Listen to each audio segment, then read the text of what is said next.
Olá pessoal, tudo bem? Na aula de hoje eu vou fazer uma explicação bem rápida de como fazer a decomposição de vetores em suas coordenadas x e y.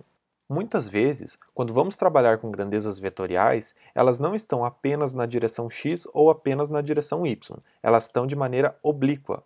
Isso significa que nós temos que fazer uma decomposição para poder trabalhar com a sua componente x e a sua componente y. Nesse vídeo, eu vou fazer uma explicação disso a partir do conceito de deslocamento, mas isso serve também para velocidade, força ou qualquer outra grandeza vetorial. Vamos lá? Bom, pessoal, então vamos tentar entender como que funciona a decomposição de vetores de uma maneira bem simples, começando pelo vetor deslocamento, porque fica mais fácil a gente entender como decompor um deslocamento nas direções x e y. Tá? Então vamos imaginar um voo, né? Vamos imaginar uma viagem de avião que vá de Campo Grande até Goiânia. Vamos imaginar que esse voo vá em linha reta, seja um voo direto que saia do ponto representado por Campo Grande e vá até o ponto representado por Goiânia ali no mapa, certo? Então, vamos ver como ficaria o vetor deslocamento desse avião considerando essas condições. Aqui nós temos em lilás o vetor deslocamento do avião. Sua origem, né, a origem do voo seria em Campo Grande, chegando a Goiânia, então temos esse deslocamento. Percebam uma coisa muito importante. Esse deslocamento não está orientado nem na direção norte-sul e nem na direção leste-oeste apenas. Ele está inclinado, né? Podemos dizer que ele é oblíquo, ele está ali na diagonal. Digamos que seja importante a gente saber quanto que esse avião andou para norte e o quanto que esse avião andou para leste, porque se você observar bem, aí ele andou para nordeste. O deslocamento dele foi para nordeste. Então é muito importante que a gente saiba o quanto que ele andou para norte e o quanto que ele andou para leste. Então antes de tentar descobrir quanto que ele fez no deslocamento para norte e para leste, vamos colocar os eixos. Aqui nós temos basicamente o plano cartesiano, representando a direção norte no sentido positivo do eixo y, né, que no vídeo aparece na vertical. E a direção horizontal ali do vídeo seria a direção leste-oeste, que seria, nos eixos coordenados, o eixo x.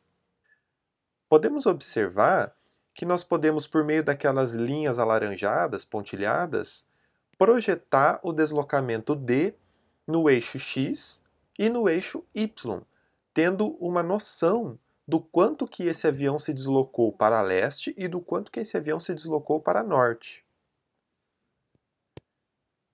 Nesse caso, nós podemos representar esses deslocamentos para norte e para leste também por meio de vetores. Vemos na imagem o vetor dy, que seria o quanto que o avião andou para norte, e o vetor dx, que seria o quanto que ele andou para leste. O vetor dy representado em amarelo e o vetor dx representado em vermelho. Se nós pensarmos um pouquinho, podemos perceber que o avião, em vez de seguir em linha reta, fazendo diretamente o caminho simbolizado pelo vetor d, ele poderia seguir o caminho indo apenas para norte e depois seguindo para leste, ou indo primeiro para leste e depois seguindo para norte. Mas é óbvio que esses caminhos seriam muito mais longos, então o avião tem a tendência em fazer uma linha reta. O fato dele andar em linha reta não impede que ele se movimente tanto para norte quanto para leste, porém de uma vez só. Nesse caso, é muito importante nós sabermos o ângulo que o vetor deslocamento faz com o eixo x. Poderia ser também com o eixo y, mas nesse caso vamos tomar como exemplo o eixo x. Nós podemos ver na imagem que o ângulo que o vetor deslocamento faz com o eixo x é de 30 graus. Outra coisa muito importante que nós devemos notar é a semelhança dessa situação com o triângulo retângulo. Observe na imagem, nós temos que o vetor deslocamento, simbolizado em lilás, é a hipotenusa do triângulo. Temos que o vetor em vermelho, que seria o deslocamento x, é o cateto adjacente ao ângulo.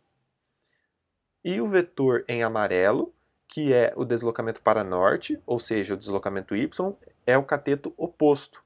Nesse caso, ele foi colocado do outro lado apenas para melhorar a nossa visão desse triângulo. Mas nada impede que nós deixemos ele lá na posição original dele. Considerando essa situação, essa semelhança que a situação tem com um triângulo retângulo, podemos usar as funções trigonométricas seno e cosseno para descobrir o valor de qualquer cateto ou da hipotenusa, que seriam os deslocamentos x, y e o deslocamento total. Vamos relembrar então o que são essas funções trigonométricas.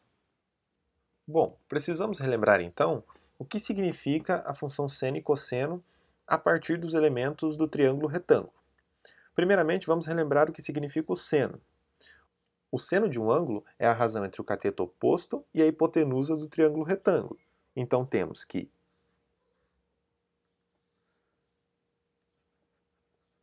o seno de um ângulo é igual à divisão entre o cateto oposto e o valor da hipotenusa. E o cosseno? O cosseno de um ângulo é igual à razão entre o cateto adjacente e a hipotenusa do triângulo.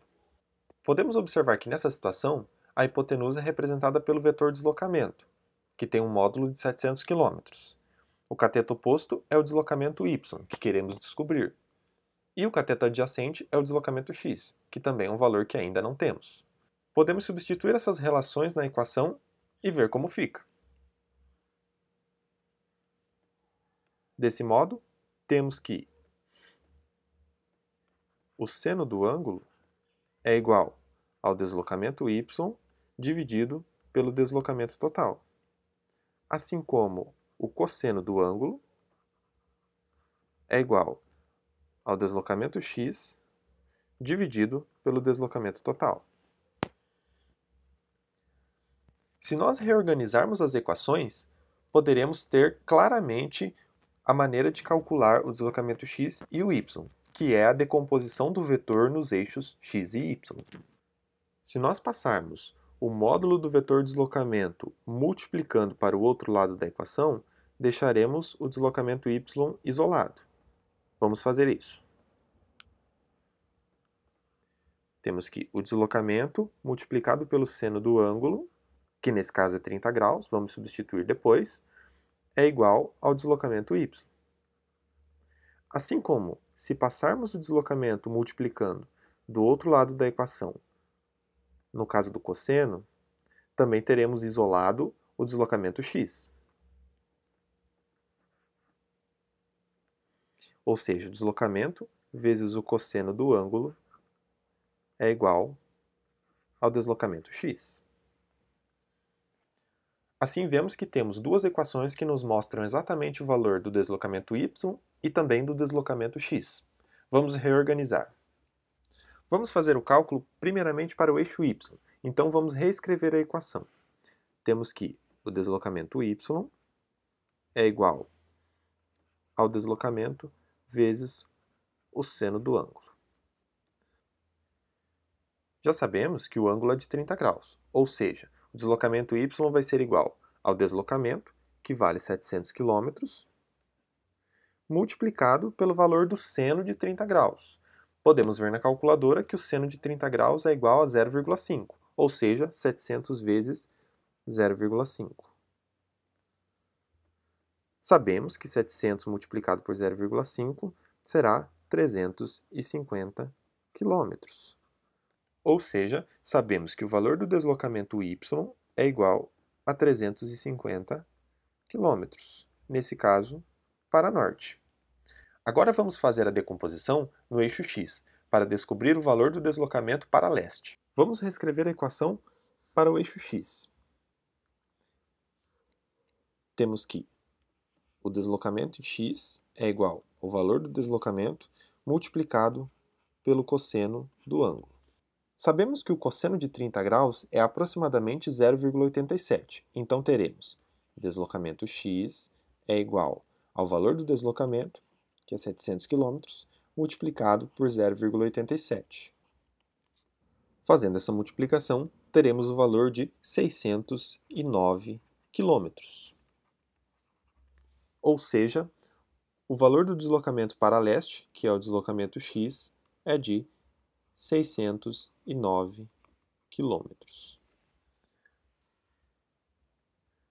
Dessa maneira, podemos concluir que o avião se deslocou 609 km para leste e 350 km para norte. Como ele fez esse deslocamento de uma vez só, ele se deslocou apenas 700 km na direção indicada pelo vetor deslocamento. Dessa maneira, nós conseguimos fazer facilmente a decomposição do vetor deslocamento em suas componentes x e y. Sabemos que nessa viagem o avião andou 609 km para leste, assim como ele também andou 350 km para norte. Tudo isso fazendo apenas um deslocamento de 700 km na direção indicada. Podemos também usar os módulos dos componentes para dar as coordenadas do vetor. Podemos dizer que as coordenadas do vetor D são 609 km em x e 350 km em y. Diversas vezes na física é muito importante saber as coordenadas do vetor, que são na verdade suas componentes x e y. As regras que você acabou de ver nessa explicação servem tanto para deslocamento quanto para força. Muitas vezes, quando estivermos trabalhando com movimentos em planos inclinados, irão surgir forças que devem ser decompostas. Por hoje é isso, pessoal. Bons estudos e até a próxima!